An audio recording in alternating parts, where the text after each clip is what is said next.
Friends, welcome to my channel Madhushree రుచులు. ముందుగా అందరికీ అండి మాతృదినోత్సవ శుభాకాంక్షలండి. ప్రతి స్త్రీలోనూ ఒక మాతృమూర్తి ఉంటుంది. అటువంటి స్త్రీమూర్తులందరికీ కూడా మాతృదినోత్సవ శుభాకాంక్షలండి. సో మరి ఈరోజు నేను ఏ రెసిపీతో వచ్చేసాను తెలుసా ఫ్రెండ్స్? చుక్కకూర పచ్చడి. ఎంత బాగుంటుందంటే గోంగూరకు లాగానే చుక్కకూర పచ్చడి అంతే టేస్ట్గా ఉంటుందండి. పుల్ల పుల్లగా కమ్మగా బాగుంటుందండి.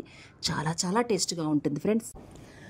అటువంటి చుక్కకూర పచ్చడి ఎలా చేద్దామో చూద్దామా ఫ్రెండ్స్? వచ్చేసేయండి మరి. దానికి ముందుగా శుభ్రంగా కడిగి కట్ చేసి పెట్టుకున్న చుక్కకూర అండి.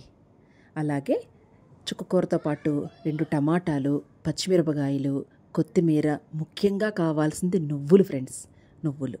అలాగే కొంచెం చింతపండు, అలాగే కొంచెం మనం ఎండుమిరపకాయలు, వెల్లుల్లిపాయ రెబ్బలండి. ఇవన్నీ తీసుకుని పక్కన పెట్టుకోండి ఫ్రెండ్స్. ముందుగా మనం స్టవ్ వెలిగించుకొని బాండి పెట్టుకొని నువ్వులు వేపుకుందామండి. షాలో ఫ్రై అంటే నూనె లేకుండా వేపుకుందామండి. నువ్వులు ఆరోగ్యానికి చాలా మంచిదండి, ముఖ్యంగా మన ఆడవాళ్ళకి. అలాగే ఈ నువ్వులు ప్రతి పచ్చట్లోనూ కూడా 1 స్పూన్ నువ్వులు వేయండి. ఆ పచ్చడి రుచి చాలా బాగుంటుందండి. ఆ రుచే వేరండి నిజంగానే. ఖచ్చితంగా నువ్వులు వేయాలండి. అలాగే మన ఆరోగ్యపరంగా కూడా వాడాలి ఫ్రెండ్స్. ఓకేనా?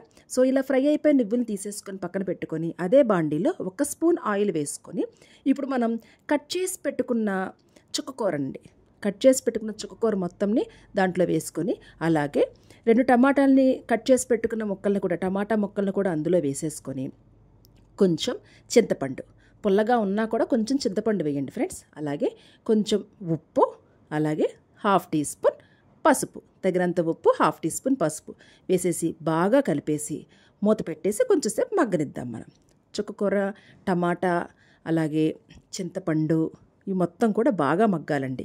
ఈ చుక్కకూరలోంచి నీరంతా బాగా వచ్చేసేస్తుందండి. ఆ నీటికే మొత్తం కూడా ఉడికిపోతుంది. ఎలాగంటే టమాటా కూడా బాగా మిక్స్ అయిపోవాలి చుక్కకూరలో కూడా అనమాట. ఇది కూడా చూసారా ఫ్రెండ్స్? ఒకసారి ఇలా వాటర్ మొత్తం బయటకు వచ్చేసింది. ఇలా వాటర్తో పాటు ఉన్న చుక్కకూరని మొత్తం కూడా ఇంకొంచెం ఫ్రై అవనిచ్చేసేసి కొంచెం గట్టిగా అయిపోయినలాగా చూసుకోవాలండి. చూసుకొని దాన్ని తీసుకొని పక్కన పెట్టేసుకుందామండి. ఇప్పుడు ఈ వేడిగా ఉన్న దాంట్లోనే సెపరేట్గా బౌల్లో తీసుకుని అప్పుడు ఆ వేడి మీద కొత్తిమీర వేయాలండి. అంతేకాని కొత్తిమీర ఎప్పుడు కూడా ఫ్రై చేయకూడదు ఫ్రెండ్స్. దాని టేస్ట్ మారిపోతుంది ఎప్పుడైనా సరేనా. ఓకేనా? ఇప్పుడు మనం మళ్ళీ బాండి పెట్టుకొని అందుకు కావాల్సిన పచ్చిమిరపకాయలు, మీరు ఎంత కారం తినాలనుకుంటున్నారో అంత కారం, అలాగే దానికి కావాల్సిన పచ్చిమిరపకాయ ముక్కలన్నీ వేసుకొని కొంచెం ఫ్రై అవ్వనివ్వండి. ఎప్పుడైనానండి ఆకుకూరతో పాటు వచ్చిన పచ్చళ్ళు కానీ, గోంగూరకు కానీ, చుక్కకూరకు కానీ, ఏదైనా ఆకుకూరలకి చేసే పచ్చళ్ళకి ఎప్పుడైనా సరే ఖచ్చితంగా ఎండుమిరపకాయలు కూడా వాడాలండి. ఎందుకంటే అది పచ్చివాసనే, ఇది పచ్చిమిరపకాయలు కూడా పచ్చివాసనే ఉంటుంది. అందుకని కొంచెం ఎండుమిరపకాయలు వేస్తే ఆ రుచి మరింత పెరుగుతుందండి. సో సగం ఎండుమిరపకాయలు, సగం పచ్చిమిరపకాయలు వేసి ఇలా ఫ్రై చేసుకోండి. అవి పక్కన పెట్టుకొని ఇప్పుడు వీటిని మిక్సీ జార్లో వేసుకుందాం. ముందుగా మిక్సీ జార్ తీసుకొని మనం ఫ్రై చేసి పెట్టుకున్న నువ్వులు, పచ్చిమిరపకాయలు, అలాగే ఎండుమిరపకాయలు, మనం ఇందాక వేడి మీద వేసుకున్న కొత్తిమీరని, అలాగే అందులో ఉన్న చింతపండు సగం పార్ట్ మాత్రమే వేసుకోండి చుక్కకూరలోను. వేసుకొని అది జస్ట్ ఒక్క తిప్పుతోనే మిక్సీ ఆడినామండి. ఓకేనా? ఆ తర్వాత మిగిలిపోయిన చుక్కకూర మిశ్రమాన్ని అంతటినీ కూడా ఆ మిక్సీ జార్లో వేసేసుకొని చూడండి ఫ్రెండ్స్, ఒక్క తిప్పండి. అంటే మెత్తగా అవ్వకూడదండి గ్రైండ్, జస్ట్ కొంచెం కచ్చాబెచ్చాగా ఉండేలాగానే చేసుకోండి. ఓకేనా? ఇప్పుడు మనం దానికి తాలింపు పెట్టుకుందాము.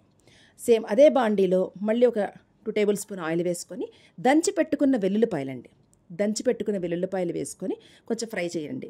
అది ఫ్రై అయ్యాక పచ్చిశనగపప్పు, అలాగే మినప్పప్పు, ఇది కొంచెం ఫ్రై అవ్వాలండి. పచ్చిశనగపప్పు కొంచెం ఫ్రై అవ్వడానికి టైం పడుతుందండి.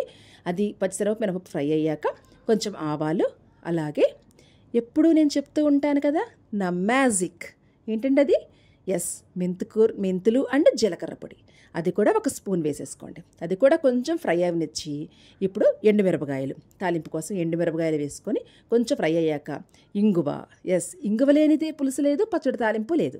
ఇంగువ కూడా వేసి అది కొంచెం ఫ్రై అయ్యాక కరివేపాకు వేసేసుకొని కొంచెం ఫ్రై అవనిచ్చి ఇప్పుడు మనం మిక్సీ ఆడిపెట్టుకున్న చట్నీ మొత్తం అన్ని కూడాను ఆ తాలింపులోకి వేసేసుకుందాం. వేసేసుకుని ఇప్పుడు బాగా కలపాలండి. ఈ తాలింపు మొత్తం మన పచ్చడి మిశ్రమానికి మొత్తం అంతా పట్టేలాగా ఆయిలు, ఆ తాలింపు, మెంతులు పొడి, ఇంగువ మొత్తం ఫ్లేవర్ అంతా చట్నీకి పట్టేలాగా మొత్తం కలిపి ఒక్క సెకండ్ అలా ఉంచండి. కొంచెం ఒక్క ఒక్క సెకండే ఫ్రెండ్స్, ఎక్కువ ఫ్రై అవ్వాల్సిన అవసరం లేదు. అలాగే చివరిగా మనం తరిగి పెట్టుకున్న ఉల్లిపాయ ముక్కలు వేసి కలిపేసేయండి. చూడండి ఫ్రెండ్స్, అసలు పచ్చడి వాసనే ఎంత బాగా వస్తుందనండి నిజంగాను. చాలా చాలా రుచిగా ఉంటుందండి. వేడివేడి అన్నంలో నెయ్యి వేసుకుని ట్రై చేయండి ఫ్రెండ్స్. ఖచ్చితంగా ఇది మీ అందరికీ నచ్చింది అనుకుంటున్నాను ఫ్రెండ్స్. ట్రై చేసి కామెంట్ చేయండి ఫ్రెండ్స్ ఎలా వచ్చిందో. మళ్ళీ మరో మంచి రెసిపీతో వస్తాను friends. Please like, share and subscribe my channel. By bye friends.